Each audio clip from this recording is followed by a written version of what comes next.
코로나19의 확산세가 수그러들지 않고 있는 가운데 전남 동부권도 예외는 아닙니다. 여수와 순천, 광양에서만 누적 확진자 수가 1,000명을 넘어서 방역당국을 긴장시키고 있습니다. 여수 국가산단과 광양제철소에서는 매년 크고 작은 사고가 발생하고 있지만 중증 치료가 가능한 의과대학은 전혀 없는 상황입니다. 의료시설이 열악한 전남 다도회와 농어촌도 의대 신설이 시급한 실정입니다. 광주 학동 재개발 지역의 붕괴 참사 원인이 밝혀졌습니다. 비용을 줄이기 위해 진행된 불법 철거 때문입니다. 여러분 안녕하십니까? 수요일 밤 여수 MBC 뉴스데스크입니다. 코로나19의 확산세가 갈수록 거세지고 있는 가운데 전남 동부권 3개 시의 누적 확진자가 1,000명을 넘어섰습니다. 특히 전파력이 높은 변이 바이러스의 영향으로 지자체의 업무 부담도 가중되고 있습니다. 문형철 기자입니다. 지금까지 전남 지역에서 발생한 코로나19 확진자는 1,980여 명. 이 가운데 동부권 3개 시의 확진자 비율은 52%로 1,000명을 넘어섰습니다. 이달 들어 수도권을 포함한 타 지역 확진자와 접촉한 뒤 집단 감염과 연쇄 감염으로 번진 사례가 잇따랐고 특히 여수에서는 전체의 40%가 넘는 150여 명의 확진자가 무더기로 발생하면서 하루 평균 감염자 수가 10명 이상을 기록하기도 했습니다. 4단계 기준인 11.2명에는 미치지 못하지만 거의 임박해 있는 상황입니다. 거리두기 4단계는 일상의 대부분이 멈추게 됩니다.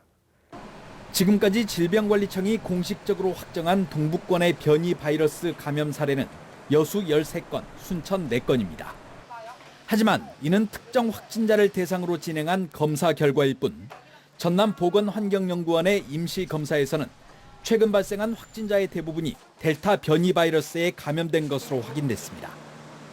이 때문에 지자체의 방역 업무도 더욱 가중되고 있습니다. 변이 바이러스의 전파력이 기존 바이러스보다 월등히 높은 탓에 각 시군이 관리하는 접촉자나 자가격리자도 급증했기 때문입니다. 코로나 예방도 해야 될 것이고 또 접종도 해야 되기 때문에 아마 인력이 많이 부족한 상황입니다.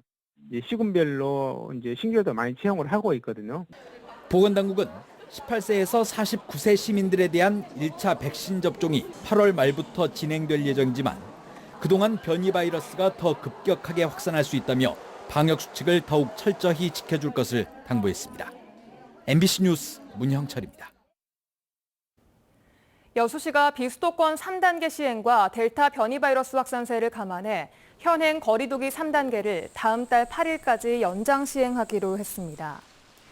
여수시의 이번 조치로 관내 해수욕장과 해양공원 등에서는 오후 6시부터 다음 날 아침 6시까지 음주와 취식이 금지되고 유흥시설과 목욕탕, 수영장 등은 밤 10시부터 다음 날 아침 5시까지 영업이 제한되는 한편 식당과 카페는 같은 시간대에 포장과 배달만 허용됩니다. 여수시는 지난 12일부터 여수 엑스포역과 진남 경기장에 임시 선별 검사소를 설치하고 신속 항원 검사와 PCR 검사를 실시하고 있습니다. 코로나19 확진자가 늘면서 전남 지역 격리 치료 병상 수도 줄어들고 있습니다. 현재 전남 지역 병상 가동률은 46.3%지만 이달 들어 델타 변이 바이러스 확산에 따른 감염자 폭증으로 잔여 병상이 빠르게 감소하고 확진자가 급증한 경기와 충청 지역에서 일부 확진자들을 수용해달라는 의뢰도 오고 있습니다. 전라남도는 생활 숙박시설을 보유한 도내 공공기관 등과 협의해 무증상 확진자들을 수용할 수 있는 생활치료센터로 활용하는 방안을 검토하고 있습니다. 여수 국가산단과 광양제철소에서는 매년 크고 작은 사고가 발생하고 있습니다. 중증 치료가 가능한 의료 인프라가 시급하지만 전남에는 의과대학 하나 없는 상황입니다. 노동자들은 오늘도 목숨을 담보로 한 채 일터로 나가고 있습니다. 조희원 기자가 취재했습니다. 폴리에틸렌을 저장하는 사일로가 폭발해 노동자 6명이 현장에서 사망하고 11명은 중경상을 입은 여수산단 대림공장 사고. 특히 부상자 중 3명은 당시 심각한 화상을 입은 상태였습니다. 그러나 이들은 14시간이 지나서야 적절한 치료를 받을 수 있었습니다. 여수에 있는 병원을 먼저 갔죠. 여기서 안 돼. 광주로 가시오. 전남대 병원에서도 이게 안 돼. 화상을 치료할 수 있는 그게 안 되는 거예요. 그래서 거기서 다시 앰뷸런스를 타고 한강성심병원까지 사고가 나고 14시간 동안 이 응급처치 정도만을 하고 그까지 간 거죠. 석유화학산단과 제철소가 있는 전남에서는 이와 같은 대형 폭발 사고가 끊이지 않고 있습니다. 하지만 화상을 치료할 수 있는 의료기관은 전무해 노동자들은 늘 불안을 안고 일하고 있습니다. 화상이나 이런 것들은 시간이 중요하거든요. 얼마나 빨리 대처하고 후송하느냐에 따라서 사람의 목숨이 왔다 갔다 하는 이런 문제이기 때문에 다른 지역이라면 몰라도 석유화학산단이 있는 곳에서는 반드시 되어져 있어야 그래야 살 수 있는 거죠. 서울에서는 70%가 살고 여수에서는 70%가 죽는다고 이야기를 해요. 지난 2013년 64명이었던 전남의 산업재해자 수는 2018년에는 256명을 기록하는 등 매년 증가하는 추세. 특히 심각한 상처를 입는 경우가 많아 전남의 중증 응급 환자 구성비는 전국 1위입니다. 하지만 중환자실 수는 전국 17개 시도 중 16번째입니다. 결국 다른 병원으로 옮겨 치료를 받는 것을 뜻하는 전원율이 전국에서 가장 높습니다. 필수 중증 의료 그리고 응급 의료가 굉장히 취약하다. 산단에서 자주 일어나는 사고를 보면 대형 사망 사고 같은 것들이 일어나고 있잖아요. 그러면 그럴 때 보면은 그 치료를 받으려면 굉장히 종합적이고 수준 높은 치료를 받아야 되는데 그런 진료를 제대로 못 받고 있어요. 지난해 비로소 논의가 시작됐던 전남 의과대 신설 계획은 또다시 기약이 없어진 상황. 노동자들의 절실한 소망은 공허한 외침이 되고 있습니다. MBC 뉴스 조희원입니다.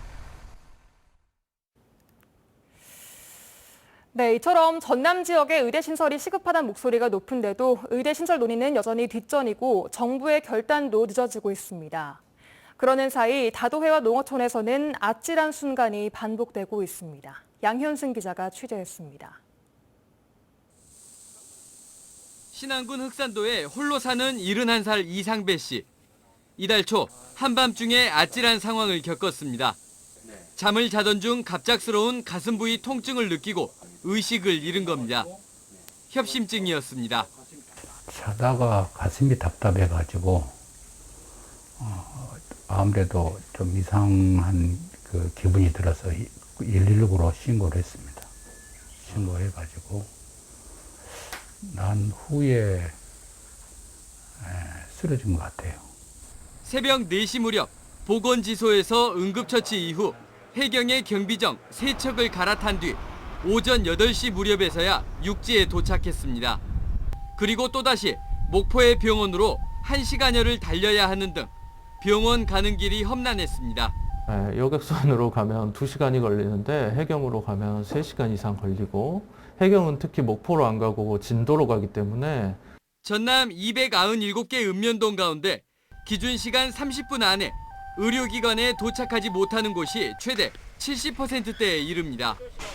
양질의 치료를 제공받지 못해 발생하는 치료 가능한 사망률도 전국 평균을 웃돌고 있습니다. 2018년 이후 정부가 필수 의료 지역별 격차 해소 대책을 내놓고 있지만 추진 동력이 미약합니다. 치료 가능 사망률에 있어서 지역 격차가 너무나 심각하게 발생을 하고 있고 지방 같은 경우는 공공병원도 부족하고 실제로 의료 인력도 부족하고 이런 부분들 다 알고 있거든요. 그래서 이런 부분들과 관련해서 대책을 발표를 했음에도 불구하고 전남의 의료 취약성을 극복하기 위해서는 의료의 공공성을 담보할 의사 인력의 안정적 확보가 1차적 과제. 전국에서 유일하게 의대가 없는 전남에 의과대를 신설하는 게 정부의 공공의료 강화 의지의 시험대라는 지적이 계속되고 있지만 정부는 묵묵부답입니다. MBC 뉴스 양혜승입니다. 포스코가 2차 전지용 고순도 니켈 생산에 나섭니다. 포스코는 자회사인 SNCC와의 기존 설비와 연계한 투자를 통해 2023년까지 연산 2만 톤 규모의 2차 전지용 고순도 니켈 정제 공장을 신설한다고 밝혔습니다. 니켈 2만 톤은 전기차 50만 대 공급할 수 있는 규모이며 정제 공장은 총 투자비 2,300억여 원을 들여 SNCC와 인접한 광양제철소 동호안 부지에 들어설 예정입니다. 광주 학동 재개발 지역의 붕괴 참사 원인이 비용을 줄이기 위해 계획서를 무시한 채 진행된 불법 철거 때문인 것으로 확인됐습니다. 경찰은 시공사인 현대산업개발이 불법 철거를 알고도 묵인한 증거를 확보해 과태료 처분을 하기로 했습니다. 우종훈 기자입니다. 철거 중이던 5층 높이 건물이 무너져 17명의 사상자가 난 광주 학동 붕괴 참사. 국립과학수사연구원의 감정 결과 해체 계획서를 무시한 불법 철거 때문에 붕괴가 난 것으로 확인됐습니다. 철거는 맨 위층부터 허문다는 계획과 달리 건물 뒤편에 붙은 2층 높이 부속 건물을 해체한 뒤 1층 외벽부터 제거해 중장비를 올릴 흙을 건물 안까지 침범하도록 쌓았습니다. 이후에도 계획을 어긴 채 한 층씩 제거하지 않고 건물 외벽 전체를 뜯었습니다. 경찰은 사고 당시 잔해물을 토대로 중장비를 올리기 위해 쌓은 흙과 건물에 그대로 방치된 폐기물의 하중으로 붕괴가 난 것으로 판단했습니다. 공사비를 줄이려고 작업 반경이 짧은 중장비를 동원하다 보니 건물 안으로 진입해 철거했던 것도 건물이 도로변으로 쓰러지도록 만든 원인으로 지목됐습니다. 짧은 붕과 암을 사용하기 때문에 작업 반경이 짧아지다 보니 4층 바닥 높이까지 성토물을 쌓은 것으로 보입니다. 또 경찰은 시공사인 현대산업개발이 불법 재하도급을 알고도 묵인한 것으로 보고 회사에 과태료를 처분할 계획입니다. 불법 재하도급 업체가 포함된 SNS 단체 대화방에 현대산업개발 관계자가 있었던 것이 확인됐기 때문입니다. 다만 업무상 과실치사상 등 혐의로 입건된 현대산업개발 안전부장 등 3명을 제외한 다른 윗선의 관계자가 불법 재하도급에 가담한 사실은 밝혀지지 않아 현재로선 형사처벌이 힘든 상황입니다. 원청 업체에 대해서는 불법 하도급 사실을 인지하고도 이를 묵인한 것으로 판단하고 관할 행정관청에 건설산업기본법 위반 혐의 사실을 통보하였습니다. 참사 발생 50일 만에 붕괴 원인이 밝혀진 가운데 재개발조합 관련 비리 등 의혹에 대한 수사도 속도를 낼 수 있을지 결과가 주목됩니다. MBC 뉴스 우종훈입니다.